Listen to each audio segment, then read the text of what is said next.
नमस्कार. शासन या यूट्यूब चॅनलवर आपल्या सर्वांचं खूप खूप स्वागत आहे. तर आताच्या घडीची सर्वात मोठी बातमी म्हणजे सरकारी कर्मचाऱ्यांना मोठा दिलासा, महत्त्वाचा आदेश जारी. त्या संदर्भात एपिसोडच्या माध्यमातून संपूर्ण अपडेट सविस्तरपणे पाहूया. EPS 95 अंतर्गत उच्च पेन्शन मिळणाऱ्या निवृत्तीवेतन कर्मचाऱ्यांसाठी मोठा दिलासा देणारा निर्णय कर्नाटक उच्च न्यायालयाने दिला आहे. 21 जुलै 26 रोजी दिलेल्या महत्त्वपूर्ण निकालात उच्च न्यायालयाने EPF कडून उच्च पेन्शन नाकारण्यासंदर्भातील सर्व आदेश तसेच आधी दिलेल्या उच्च पेन्शन वसूली करण्यासाठी जारी केलेल्या नोटिसा रद्द ठरविल्या आहे. उच्च न्यायालयाने EPFला संबंधित याचिकाकर्त्याची उच्च पेन्शन तात्काळ पूर्ववत करण्याचे निर्देश दिले आहे.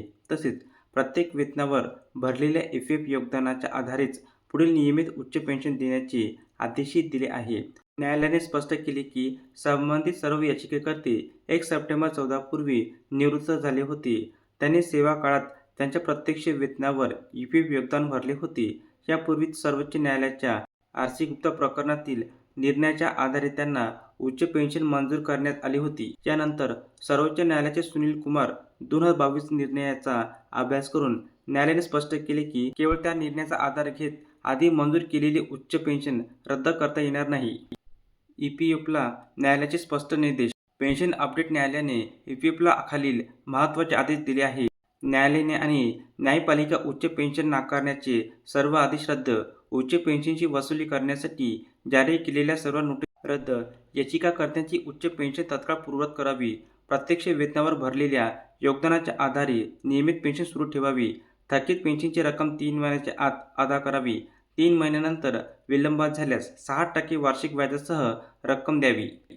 तर न्यायालयाने कोणती बाब स्पष्ट केली? न्यायालयाने स्पष्ट शब्दात म्हटले की एखाद्या निवृत्त कर्मचाऱ्यांची उच्च पेन्शन बंद करायची असल्यास किंवा त्यांच्याकडून रक्कम वसूल करायची असल्यास EPFने प्रत्यक्ष प्रकरणात ठोस कायदेशीर कारणे सिद्ध करणे आवश्यक आहे.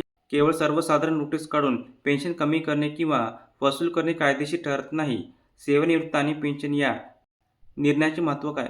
हा निर्णय विशेषतः 1 सप्टेंबर 14 पूर्वी निवृत्त झालेल्या EPS 95 पेन्शनधारकांसाठी अत्यंत महत्त्वाचा मानला जात आहे. ज्यांना यापूर्वी उच्च पेन्शन मंजूर झाली होती आणि नंतर ती कमी करण्याचा किंवा वसुलीचा प्रयत्न करण्यात आला होता, अशा पेन्शनधारकांना या निर्णयामुळे मोठा दिलासा मिळू शकतो. धन्यवाद.